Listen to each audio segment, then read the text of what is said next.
Hare Krishna. Welcome to our brand new course entitled as The Wisdom of the Upanishads. For those of you who have always looked at the Upanishads as this forbidden territory, or have shied away from the Upanishads because they are so abstract and complicated, well, this is the course for you. The objective of this course is to get a very systematic overview of all the 11 primary Upanishads and basically get a bird's eye view of the philosophical thought and see that how there is this integrity of philosophical thought and how this continuity of philosophical thought has extended into some of the other important scriptures like the Bhagavad Gita or the Bhagavad Puran or the Yoga Sutras itself, right? Some key concepts which have always formed the premise for these books is what we will discover in our study of the Upanishads. And there are also some very nice mystical stories that the Upanishads speak about, and what the meaning of those stories are is what we will discover as part of this course. All right, so with this very brief understanding, let's start with our invocatory prayers, joining your palms together. ॐ नमो भगवते वासुदेवाय। ॐ नमो भगवते वासुदेवाय। ॐ नमो भगवते वासुदेवाय। ॐ अज्ञानतिमिरान्धस्य ज्ञानाञ्जनाशलाकया चक्षुरुन्मीलितं येन तस्मै श्रीगुरवे नमः। नमो विष्णुपादाय कृष्णप्रेष्ठाय भूतले श्रीमते भक्तिवेदान्त स्वामिन्निति नामिने। नमस्ते सारस्वते देवे गौरवाणी प्रचारिणे निर्विशेष शून्यवादी पाश्चात्य देशतारिणे। जय श्री कृष्ण चैतन्य प्रभु नित्यानंदा श्री अद्वैत गदाधर श्रीवासादि गौर भक्त वृंदा।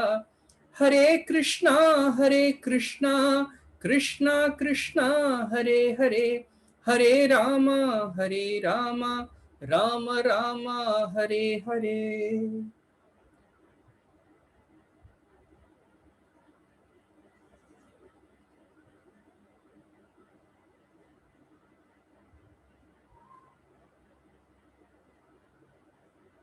Hare Krishna.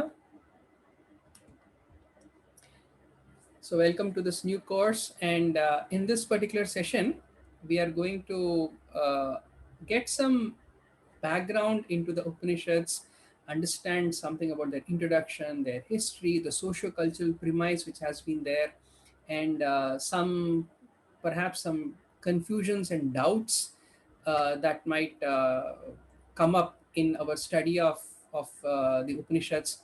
So we're going to set a framework for our study in this particular session, and because this is going to be a very diverse a session where we're going to discuss diverse topics, so I put together a little presentation that will help us stay on track and keep our thoughts together. So let me very quickly open this. Yeah, there you go.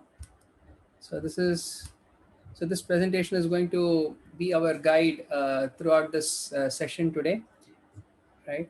So the first question that comes to our mind, right? So what exactly are the Upanishads?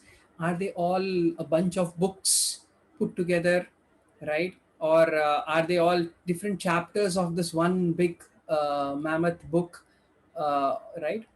So what exactly are the Upanishads in general? So these are the doubts that may come up in people's mind.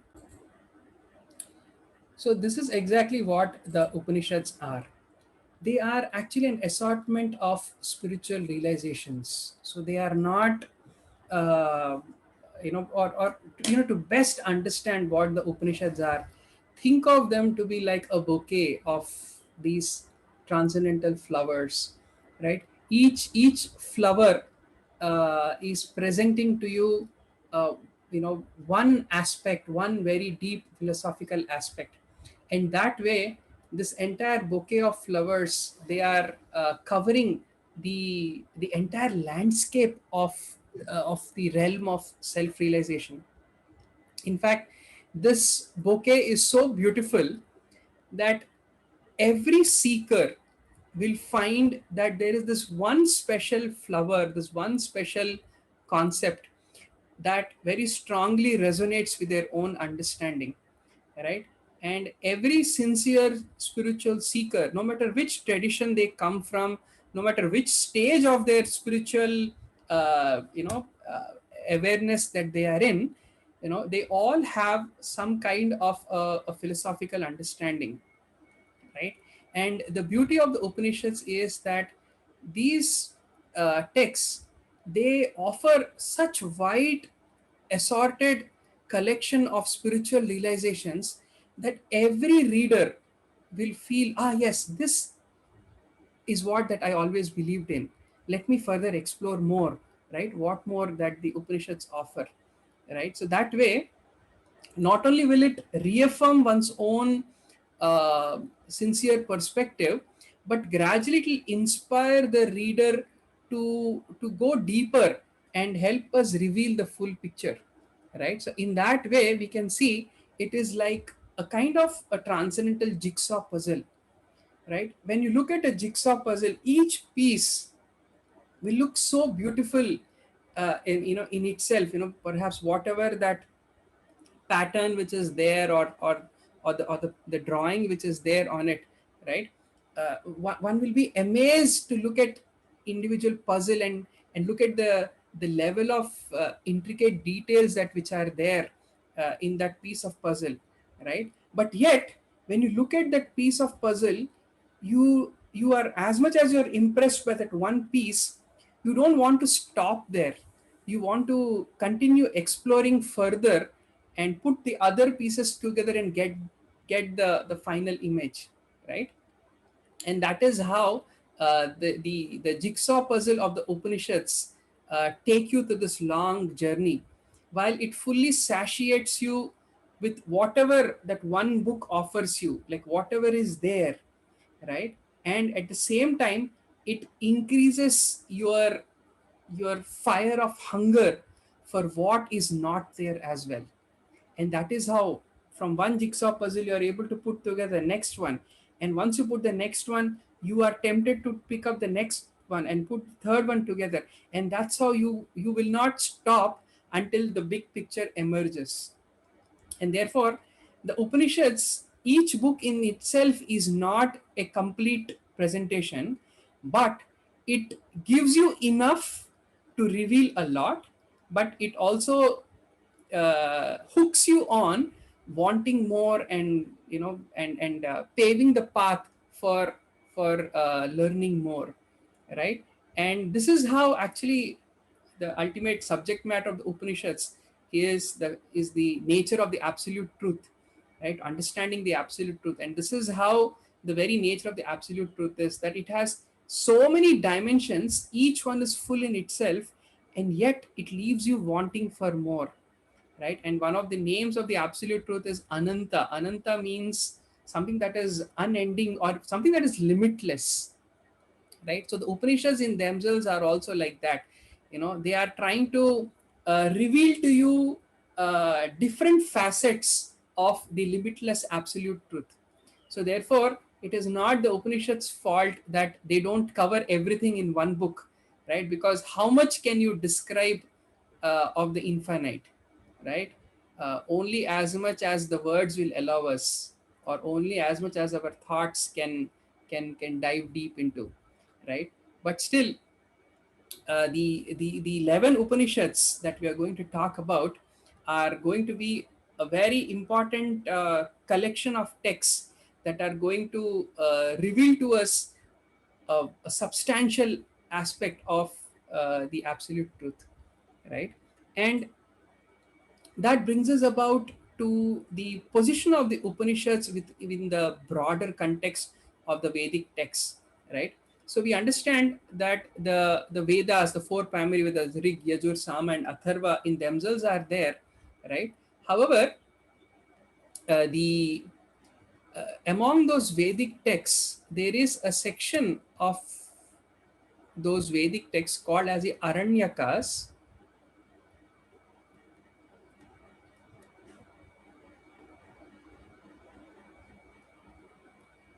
and also uh, the text called as the Brahmanas. Do not confuse this with the order of life Brahmana. There's a whole section of the text also called as Brahmanas, which were predominantly read by the intellectual class, the Brahmanas, and hence the name. And Aranya, the word in Sanskritam means a forest. So, which means Aranyakas are those texts which are read by the those souls or those advanced seekers who have kind of given up their worldly duties and are now focusing more on their own inner realization, inner awareness, right? You could call them, they were the these they were the deans and the HODs of the forest academies that were there back then, right? So this is these are the texts read by them. So within these four Vedas, there are particular sections called as Aranyakas and Brahmanas, and within which comes the Upanishads, right? So even though they are 108 in number, right? Srila Shankaracharya, a very great Indian saint, Sripad Shankara, he commented upon 10 of these Upanishads uh, because they present, the most profound understanding of the absolute truth. And later on, other Vaishnavacharyas like Ramanuja and Madhva and so on, they have commented on another Upanishad, Shvetavastara Upanishad, and this 10 plus 11, 10 plus 1 put together, they form these 11 Upanishads, which later on became as the 11 pivotal Upanishads. And these are these 11 Upanishads that we are going to study as part of this course, right? And by understanding these 11 Upanishads properly, or at least getting an overview of this, we'll be able to appreciate that how some of the texts that we study, like the Bhagavad Gita, it actually covers all of these topics, and some of the concepts that are introduced in the Bhagavad Gita, like for example, all of a sudden the 8th chapter, Arjuna suddenly starts talking about Brahman, asks question about, and in the 13th chapter he talks about Purusha and Prakriti and so on. So these concepts become very clear. Where exactly are they coming from, where exactly these terms coming from, even the very concept of soul for that matter, right? These, they all come from the understanding of the Upanishads. So in that sense we see that the Upanishads play a very important role in the broader gamut of Vedic texts. And one of the most important aspect, you can say, the change that the Upanishads have brought to the psyche of the Vedic thinker is they have brought about this transition from the ritual to the spiritual, right? So we know that the Vedas in general, broadly speaking, they talk about two aspects. There is the aspect called as karma. Karma means action or the ritual aspect. And there is the aspect called as jnana, the wisdom aspect, the one that kind of impels one to work towards salvation or self realization, right? So these are the two broad aspects. So a majority of the Vedic texts focus on the ritual aspect, whereas the Upanishads, they take the reader from the ritual to the spiritual aspect. So yes, so there is mention of some ritual aspect. We will discuss that in one of the future slides.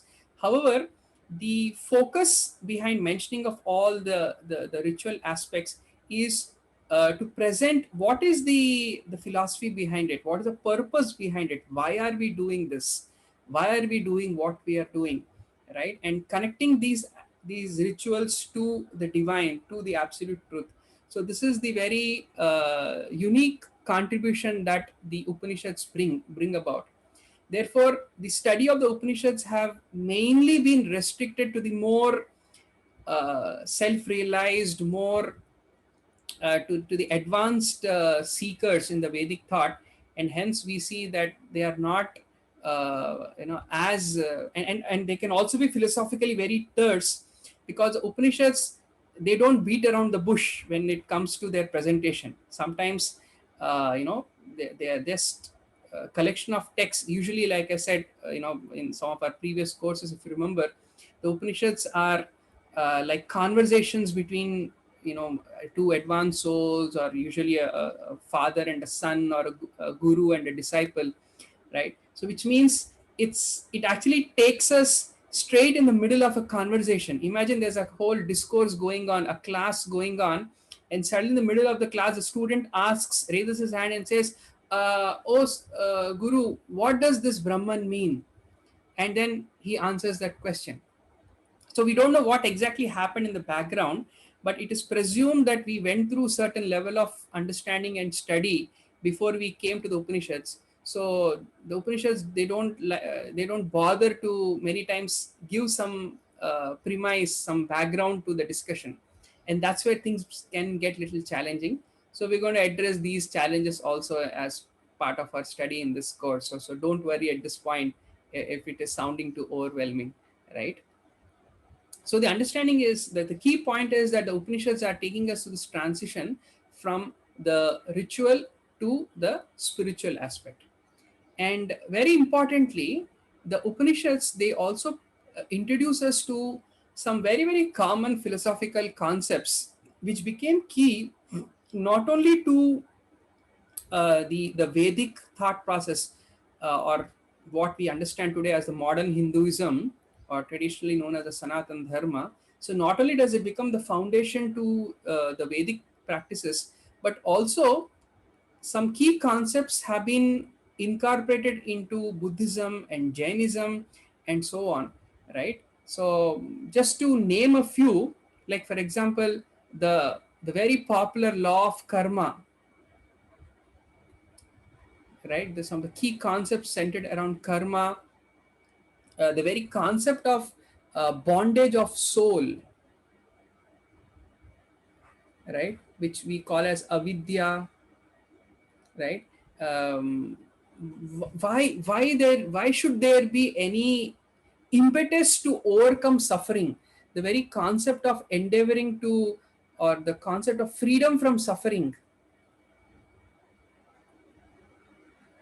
which is so pivotal to the Buddhist and the Jain philosophies, right? Also, come we see their traces in the Upanishadic thought. Many aspects centered around asceticism, right? Certain concepts like, for example, as part of various practices, come the aspect of austerity, tapasya, celibacy,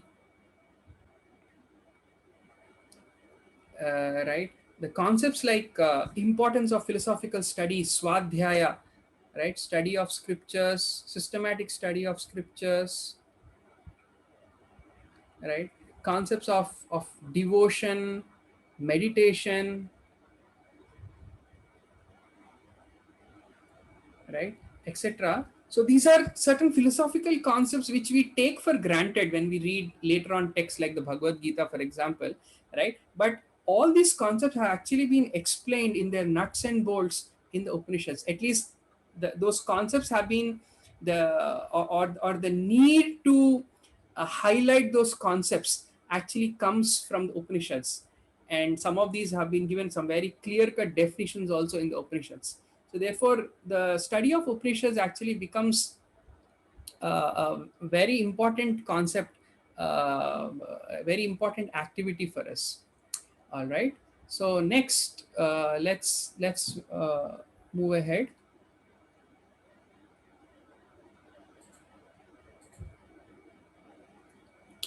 Okay. Yeah. So now we will see the next aspect about the socio-cultural premise that the Upanishads talk about. When you read the Upanishad, this is another thing you can also, along with all the philosophy, you can also observe some very interesting insights that you will get about what was the society that time, what was the culture, the prominent important aspects of the culture. Like for example, one thing that you will consistently see throughout the Upanishad text is the importance of a very systematically organized society in terms of its varnas and ashramas, right? So varnas, as we know, these are social orders, and ashramas are spiritual orders, right? So the society that time was broadly classified, right, into the intellectual class, the administrative class, the business class, and then the working class. Now, somehow this has become a source of controversy.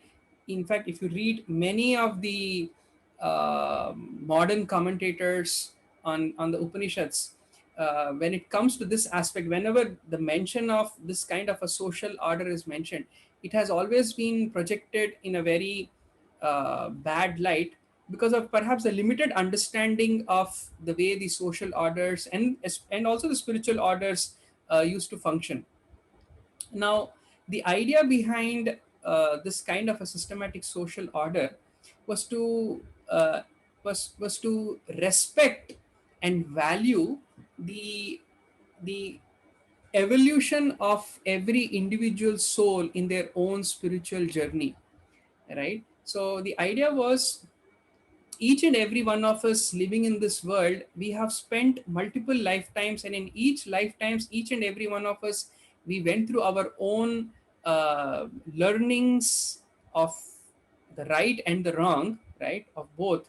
And consequently, each and every one of us are placed in different levels of our spiritual awakening.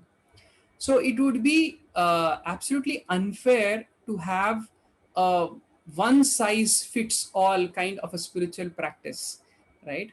So that would be unfair. It would be, if you set too high a standard, then that would be unfair for someone who cannot live up to that standard. Or if you have too low a standard, that will be a completely watered down version for somebody who's at a much more advanced stage.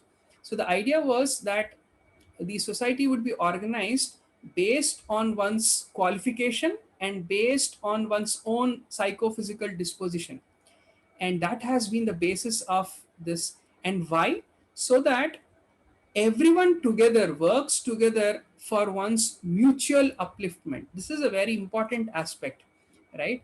Unlike in many world traditions, where the concept of salvation has always been presented as a very unique, individualistic concept. In the Vedic context, salvation, liberation, self realization has always been seen as a social responsibility, which means how one individual behaves, it affects the entire society, and how the entire society behaves affects that one individual. So in the Vedic context, liberation is not individual, or the emphasis or the impetus for liberation is not individual, but it's a responsibility of the entire society, right? But social. So this is how beautifully spirituality has been integrated into the very fabric of the society. So therefore, just living by the code of conduct, living by the discipline of this varna and ashrama, by the discipline of the social organization. Everybody is helping each other towards a whole social upliftment and also one's own individual upliftment, right? So therefore when we go through those particular references, we will also discuss further about the aspects of varna and ashrama when they come up in the Upanishad text. The next aspect we will see is the importance of education, right? Again, something that we just can't overlook, because the very name Upanishad, as you can see even in the background picture, right? Upanishad means to come near and learn. And in the Vedic tradition, the aspect of learning in a gurukula, right, which means that these were the Vedic, the traditional schools, where there would be one teacher who would be teaching multiple students, and that one teacher would help a student discover themselves, what is best for them, help them in discovering their own best occupation, help them discover their own spiritual path, right? So, and the concept of this guru disciple relationship, the sanctity of this guru disciple relationship, right? These concepts you will see repeatedly coming throughout the Upanishad. This is another very important dimension of the socio-cultural aspect we can see in when we study the Upanishads. Another very interesting aspect, which might surprise many of you, is the aspect of this role of women. While the Vedic society did have a kind of a structured, a designated response roles and responsibilities for women, it was not necessarily that every woman in the society would actually go through this kind of a stereotype role. Rather, there are some examples given, at least two that you will that immediately come to my mind, right? Of this great ascetics, great saints named Gargi and Maitreyi, who engage in some really hardcore philosophical debates with some other people, especially men in the society that time. So this is also a very important thing that will come up, is that women were also into this kind of terse philosophical study and into the culture of debating in the Vedic society. Another interesting aspect that you will see is the concept of these different Vedic rituals and the symbols that you will see that the Upanishads talk about, especially fire sacrifices, right? Which was so common in the Vedic era that you will see. In fact, in some Upanishads, there are long descriptions of these fire sacrifices. In fact, if you read some commentaries on these Upanishads also, especially modern books on the Upanishads, there will be huge appendix where just there's a whole description of how those fire sacrifices are to be performed. In fact, in some Upanishads, how to lay the bricks that go into the fire sacrifice has been described, what kind of ingredients that go into the fire, what mantras are to be recited, what position in which the different members who are performing that sacrifice have to sit. So the long descriptions of this, right? So that is another common theme that you will see, and along with that, certain symbols of power, like for example, certain animals like horses, which is one of the very important symbols of power. And there is reference of this horse yagya or Ashwamedha yagya,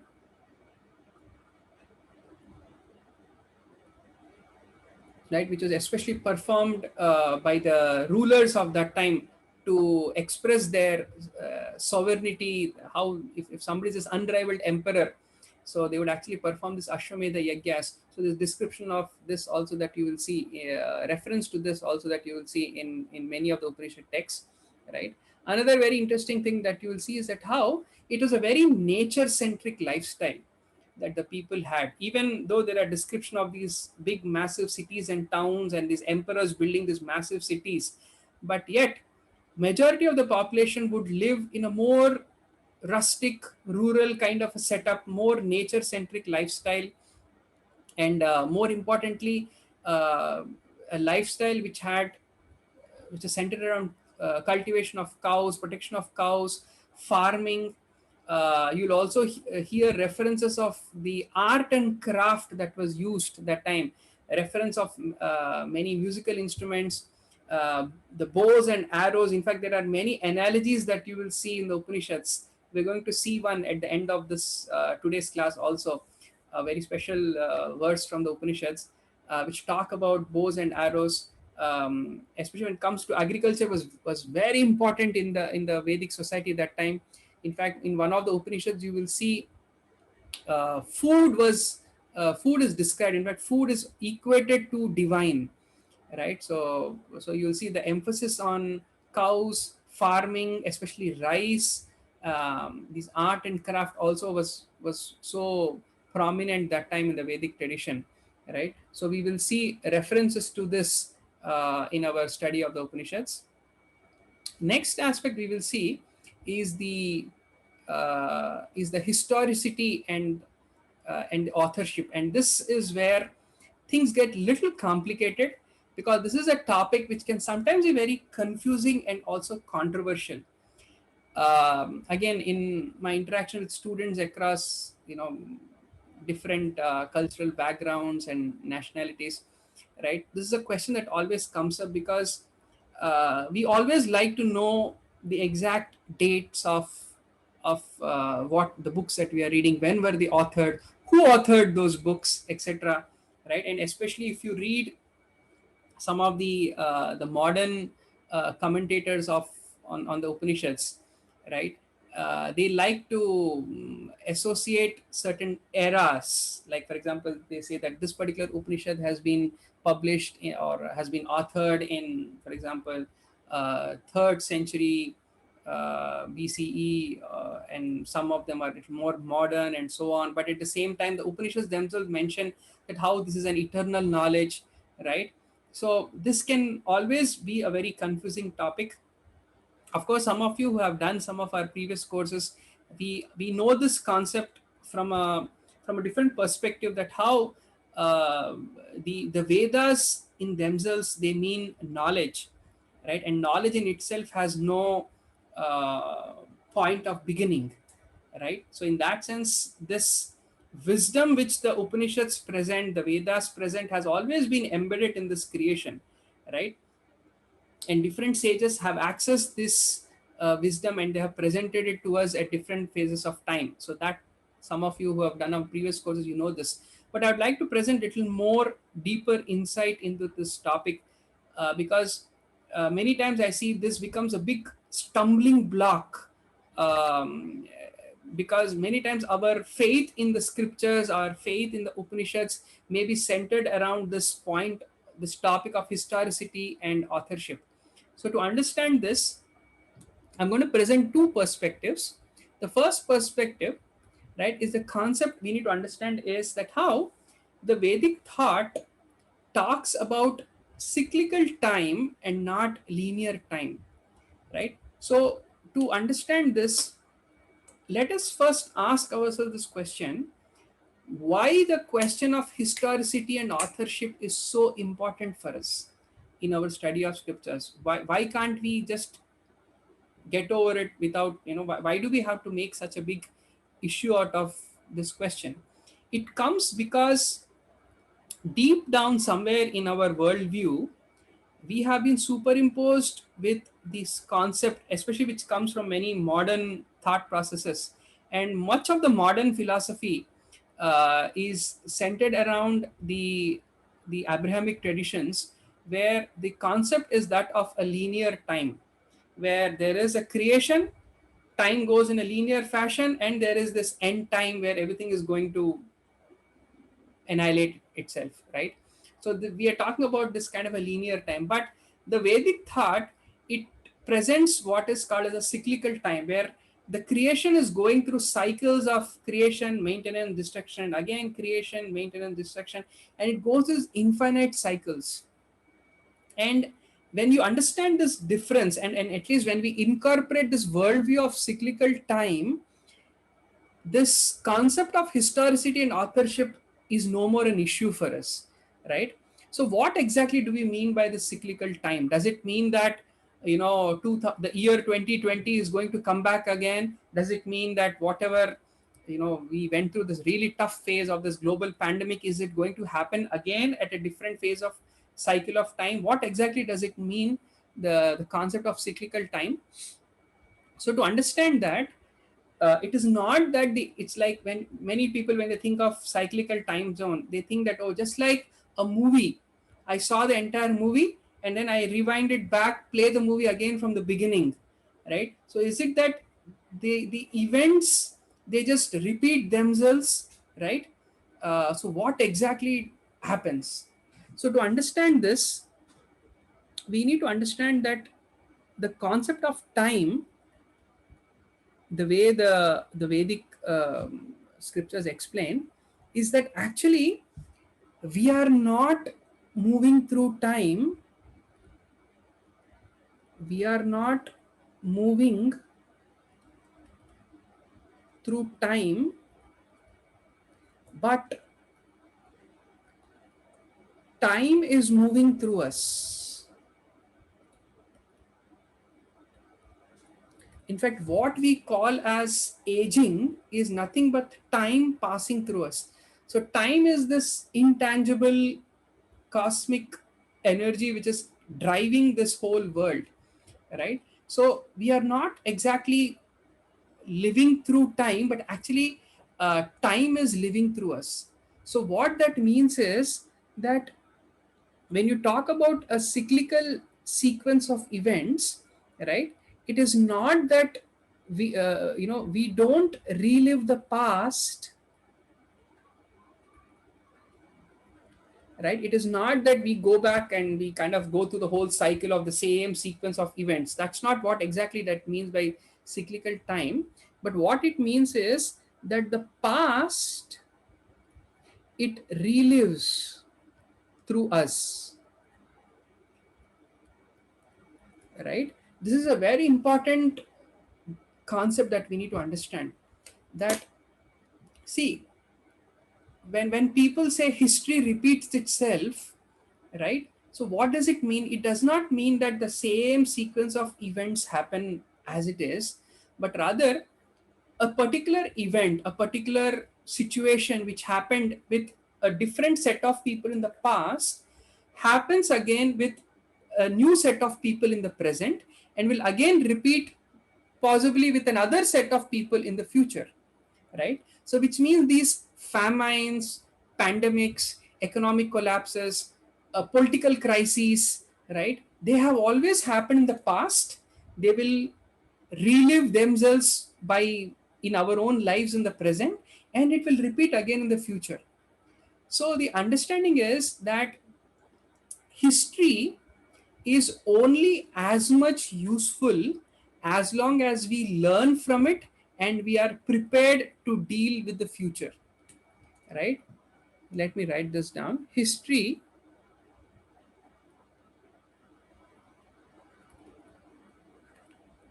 is important only as much as we can learn and be prepared for future.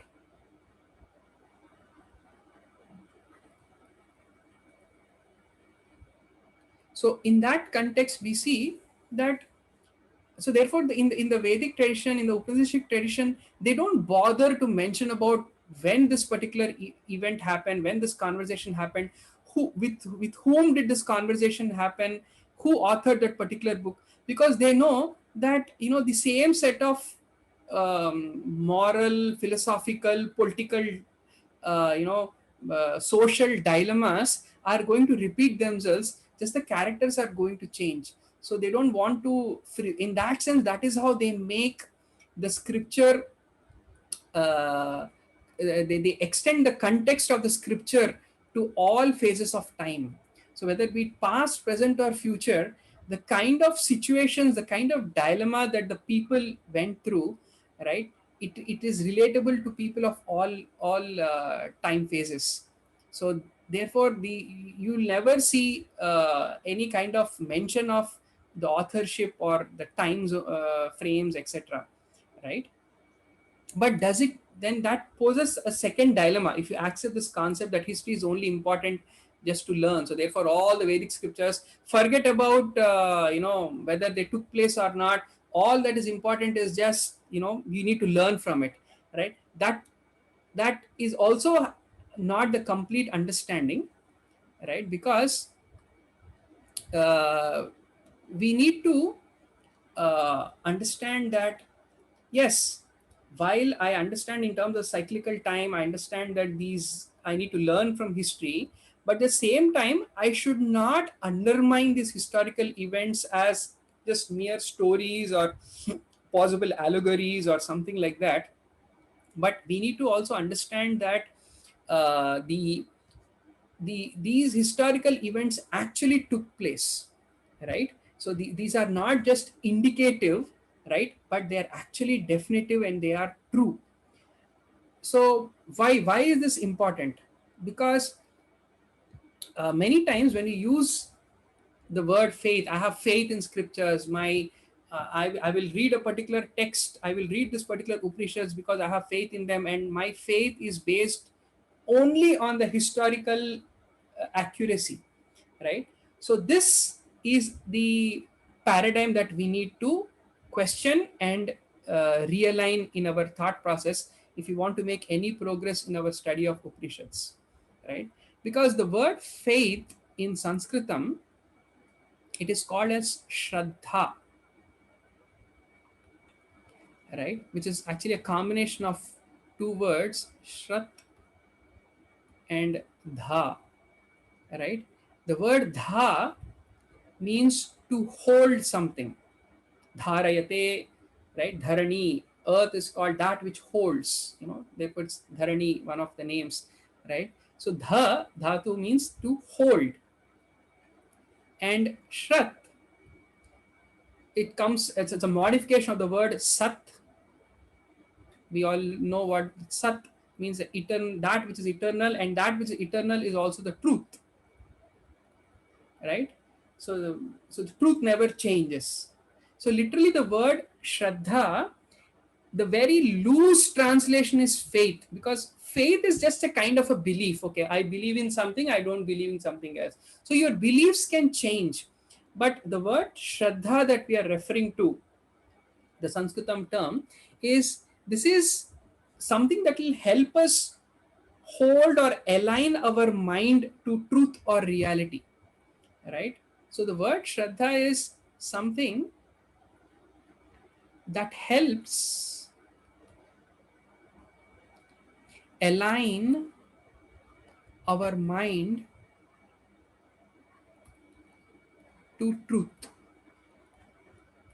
or that absolute reality. And therefore, history is not the only factor that goes into development of Shraddha, right? So what do you mean by holding your mind to truth? Like, for example, suppose, let us say that you want to reach a particular destination by driving a car, right? So the first thing that you need is have some faith that this car works, it's not going to explode in the middle of the path, right? That is one thing. But will you say that just merely having faith that the engine is not going to explode, is that enough to reach your destination?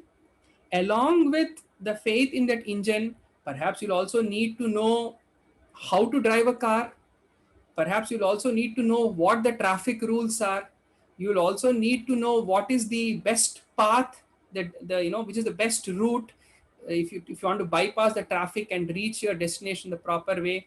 You'll also have to know what kind of a fuel goes into the car. What, you can't put diesel in a petrol car and vice versa, right? So there are lot of, and your own experience, your own personal confidence in driving the car, right? You may be knowing all of these things, that what if you don't have the confidence in your own ability? So all of these factors, they go into development of Shraddha.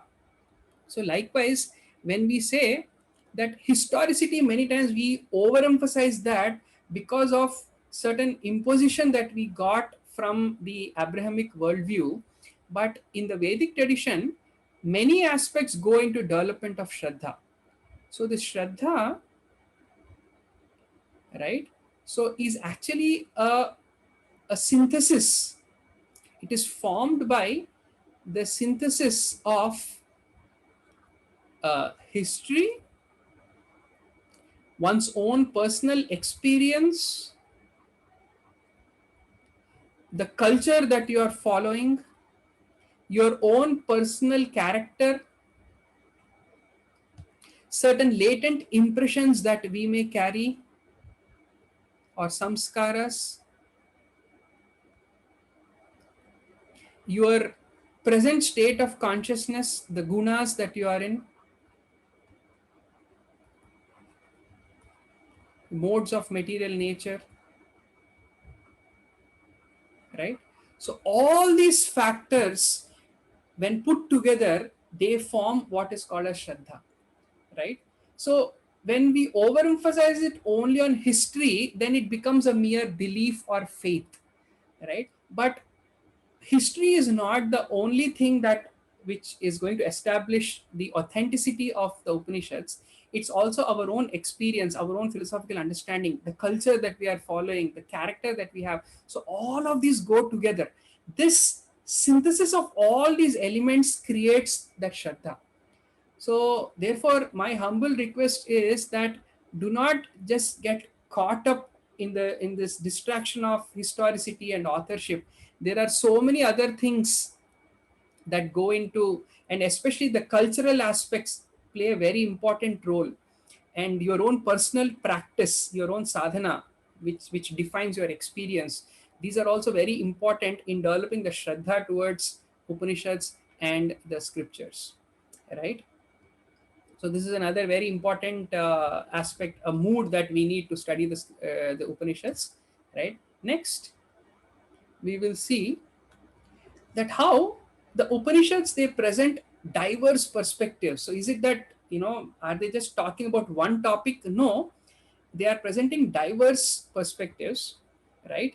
So the word that is used many times in the Vedic literature is called darshana, right? Many times we know the word darshan. Darshan means actually that which is revealed, that which is brought to our vision, to our sight, a perspective. So the Vedas in themselves, we know it's like a beautiful jewel, a crystal, where when you put it in front of light and in different angles, you see different colors of light beaming out of it. Sometimes purple, sometimes red, sometimes green, sometimes blue, sometimes yellow. So you see there are different colors which are coming out. So the Vedas, because they have this kind of diverse perspectives, there are different darshanas or different perspectives on the Vedic thought. And we know that in terms of the six systems of Vedic philosophy, so these, the key, every system of Vedic philosophy highlights on one important aspect, right? Like for example, if you read the first couple of sutras which are there in each of the six books of sutra books of the six systems of philosophy, right? You will understand what that philosophical thought, what that school of philosophy is talking about. Like for example, in the Nyaya school of Gautama, the first sutra, it defines what are the 16 elements to understand the truth, tattva jnana, the ontological truth. So clearly we see that the ontology and the hermeneutics, right? How do I understand? Those concepts are very important for the school of Nyaya. So therefore we see that this is emphasized. Guess what? When we read the Upanishads, we will get this perspective of the Vedas also. In case you are wondering where great sages like Gautama and Kapila and Patanjali, all the teachers of the six systems of philosophy, where did they get this perspective? They got it from the Upanishads mainly. So when we read the Upanishads, watch out for those particular verses which are highlighting the hermeneutics, which are highlighting the ontology, the theory of knowing and theory of learning from the Vedic text. Next we will see the Vaisheshika philosophy. He begins, the great sage Kanada, he begins by saying athato dharmam vyakhya. Now let me elaborate on the concept of dharma. So this, of course, this dharma is not talking about the highest dharma, but it is talk about more about the worldly aspect. So this is also what you will see in the Upanishads. This is another perspective which the Upanishads present. Then, if you read the Sankhya philosophy, Kapila, he begins his book by saying, "Atha trivida dukkha atyanta nivrittir atyanta purushartah." Ataha, therefore, trivida dukkha, three forms of dukkha or suffering, right? So there are three kinds of suffering. There are suffering that comes due to one's own uh, body and mind. There is a suffering that comes from other living entities, or sometimes suffering due to certain higher causes, due to natural calamities or pandemics and so on. So these three kinds of sufferings are what that are constantly reminding us of our discomfort in this material world. So how do I overcome nivrittir? How do I overcome these three kinds of suffering? Or in short, how to overcome suffering? That is the focus of the Sankhya philosophy. So where does this focus come from? Again, from the Upanishads. So we see certain Upanishads, they heavily talk about this concept of freedom from suffering being the ultimate goal of life. So that perspective also we will see when we read the Upanishads. Then we will also see the famous Patanjali's Yoga Sutras. Ataha Yoga Anushasanam. Now I will teach about yoga. And what is the second sutra? He says, Yoga Chitta Vritti Nirodha. How the mind, right? Forget about suffering causing from all these aspects. Finally, where am I? Where is that state of suffering existing? That suffering exists in my mind. So therefore, I need to focus on my mind. I need to develop the skills of meditation and concentration and absorption. So that theme also we will see recurring, that perspective of how the goal of life is to develop expertise in meditation and mind control. That is also something that we will see in the Upanishads, right? Then we will see in the Karma Mimamsa philosophy of Jaimini, he begins his book by saying Athato Dharma Jikyasa. Now he's talking about certain deeper aspects of Dharma. While the previous, in the second school, it was more of little external aspects, certain deeper aspects of Dharma. What is my intrinsic connection with the rest of creation? How does how does my actions lead to future reactions? The concept of karma and dharma, these are the concepts which Jaimini picked up. So where did he get that perspective? Again from Upanishad. So we will see there are certain Upanishad verses which are heavily emphasizing on this aspect of dharma, right? And finally we see what did Vyasa in his Vedanta Darshana, what did he present? Atatho Brahma Jigyasa. Ultimately, the real purpose of life is to inquire about the absolute truth. Brahma here means Brahman, the spiritual divine absolute truth. Focus on that. And in the next sutra, he says, how do I understand that absolute? Who is that absolute truth? He says, Janma Adi Yasya Yataha. So this one from whom this creation, maintenance, and destruction took place, he is that absolute truth. So knowing about that truth, which is the cause of creation, maintenance, and destruction, that is the goal of life. So you see how diverse perspectives have been presented from the Vedic thought process, from the Vedic schools of thought, and all of this we will very beautifully see in one place, which are the Upanishads. Therefore, if you remember in the beginning, I said the Upanishad is not just one thought spread across different books, but it's like a bouquet. It's a collection of different perspectives. Each one is like one jigsaw puzzle, and when you put all the pieces of puzzle together, you will get the full big picture. And that is what we are going to do as part of this course, right? And I will talk about this one final aspect, how the Upanishads are so conclusive and yet inclusive, right? Many times when you try to make a philosophical thought as the ultimate thought, many times it tends to discount or discard other perspectives, right? It may end up sounding very exclusivistic. But the beauty of the Upanishads is that even though they are all leading us to a very clear cut one absolute conclusion, it does not sound very exclusive, but it makes it still very inclusive. How do the Upanishads do that? They do it by being philosophically conclusive and at the same time categorically inclusive. What do I mean by this? Philosophical conclusion, we understand, yes, they are presenting a perfect across whatever the entire Vedas are presenting, the essence of the essence, the summary essence of that, the Upanishads are giving very proper. A person may sometimes get lost reading the entire Vedas, but if you want to know the core essence, the conclusion, look no further than the Upanishads. But at the same time, this concept of absolute truth has been understood in at multiple levels, because the absolute truth is presented as uh, Brahman, as Paramatma, as Ishvara or Bhagavan, or sometimes the word Purusha is also used to refer to the absolute truth. So when we see such uh, diverse terminologies being used, it is basically to include practitioners at different levels into the broad understanding of the Upanishads. Therefore, many times we see the word Brahman synonymously being used for Paramatma, or sometimes as Ishvara, or as Purusha and Brahman. Sometimes the words may get jumbled, right? Mind you, the word Purusha that we wrote here is not the same Purusha that Patanjali uses. Sometimes the terminologies also can have multiple meanings and overlapping meanings.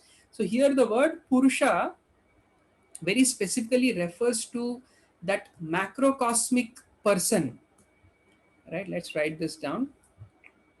The Purusha word here, it refers to this macrocosmic being,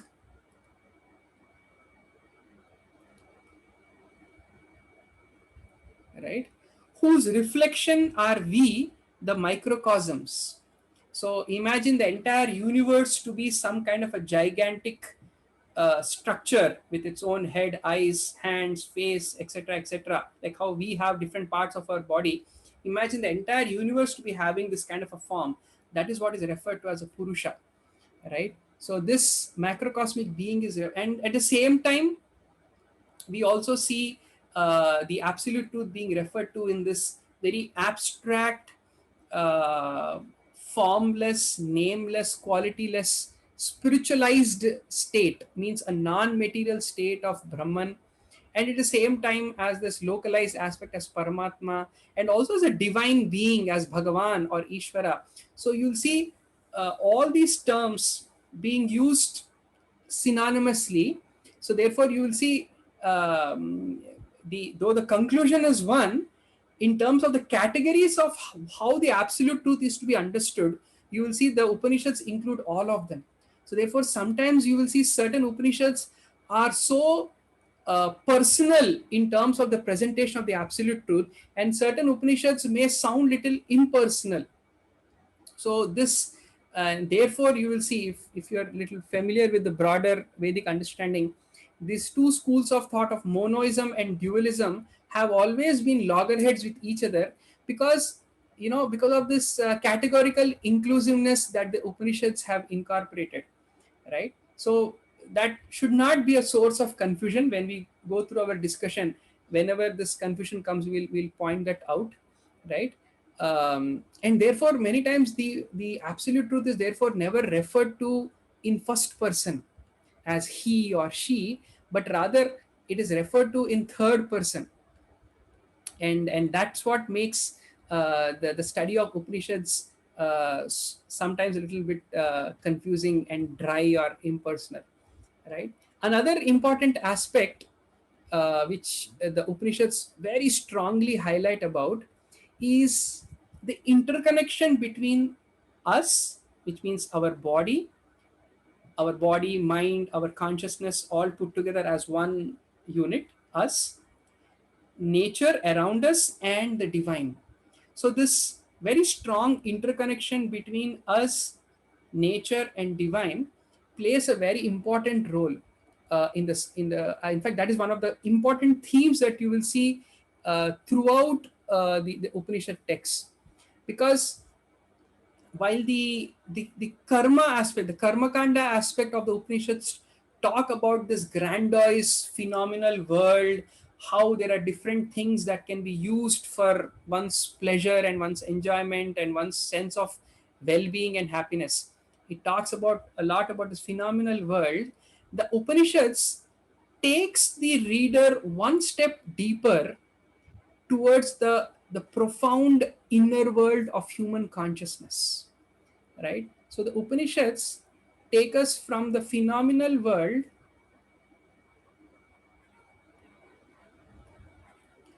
to the inner world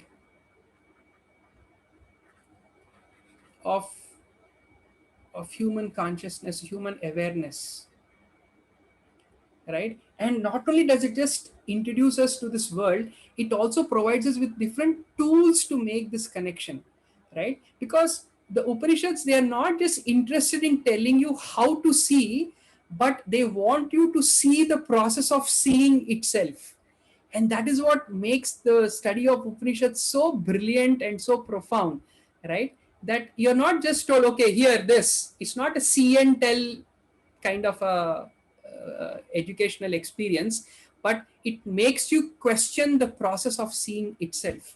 So there, it introduces varieties of tools, like meditation, etc., which are not just concentration. They're not just tools for you to absorb in this worldly things and excel in your worldly activities, but rather these are powerful tools that will help you to look at your very consciousness itself, right?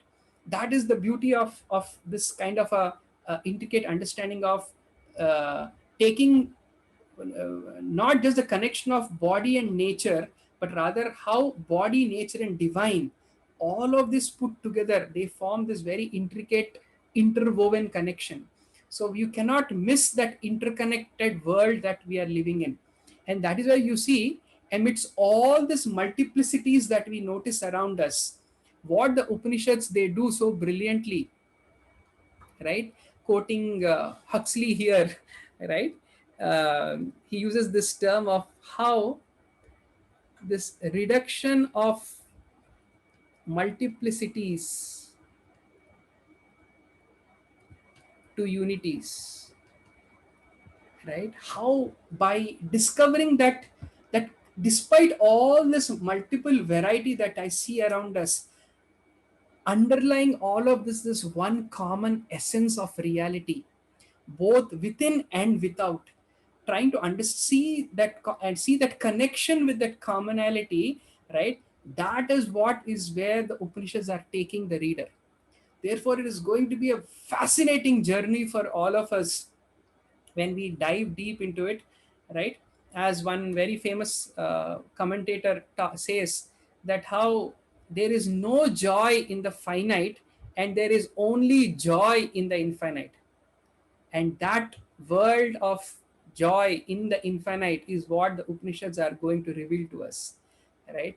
So this is what I wanted to present as a very brief introduction to this journey of the Upanishads.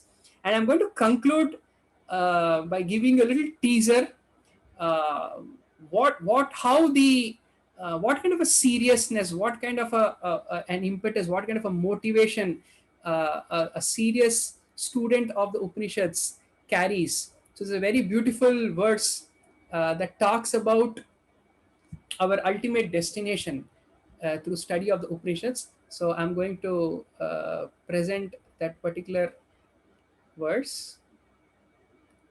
There you go. This is from the Mundaka Upanishad. It says, Dhanur Grihitva Upanidisham Mahastram. So, Grihitva, holding this bow, which is the Upanishad Mahaastram. The Upanishads, they talk about this Mahastra. Astra means the most powerful weapon. Maha means super powerful weapon. right? So what is that powerful weapon? It talks about the pranava or the omkara, the divine sound, the divine names of the Lord, right? Interestingly, Patanjali also talks about this in his Yoga Sutras also, and the Bhagavad Gita also talks about. Krishna says pranava sarva vedeshu. So you see the common themes already appearing in just one sutra. We saw connections between these two books. So Dhanurgrihitva Upanidesham Mahastram.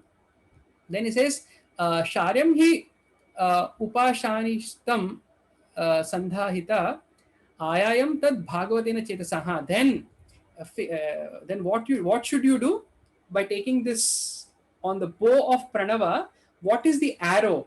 The arrow is ourself, the atma, the soul. And how is it made sharp? By the process of upasana. Upasana means worship, right? By this process of worship, we are sharpening that arrow. Our consciousness is that arrow. And where should I target my consciousness? What is that bullseye which I want to hit in this with this bow of this transcendental sound? When I put the arrow of my consciousness, what is my target? What is my ultimate destination of the soul? He says, when you draw it back with the power of your sadhana, with the power of your mind concentration, with the power of our meditation and focus, etc., etc., right?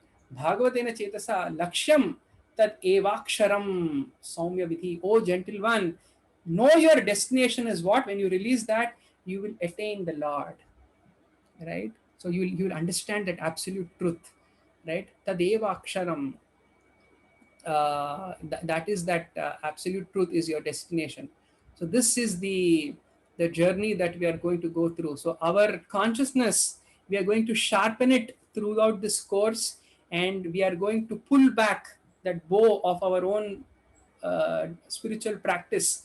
And when we release that, we will reach the destination where we understand the absolute truth, where we take shelter in the presence of the absolute truth. That is the ultimate destination.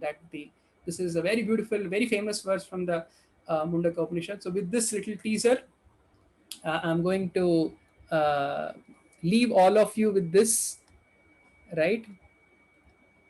And yeah. So with this, we conclude the introduction. Let me now close with the uh, closing prayers. Joining your palms together.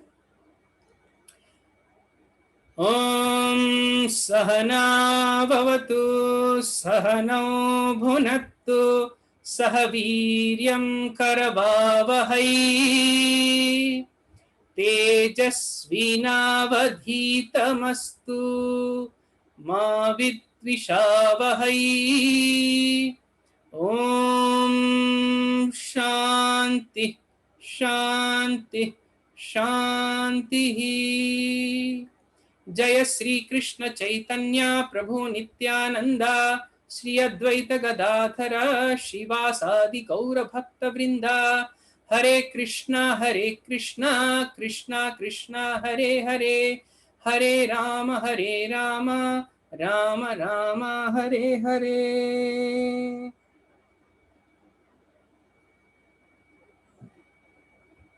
So thank you all very much. So in the next session, we are going to dive into the study of the Upanishads. And the first Upanishad that we are going to study is known as the Aitareya Upanishad, where we are going to begin with the Genesis. It all begins with the Genesis, right? The creation. How did it all begin? So the Aitareya Upanishad very beautifully highlights that. We're going to start our course with that. Hare Krishna. Thank you very much.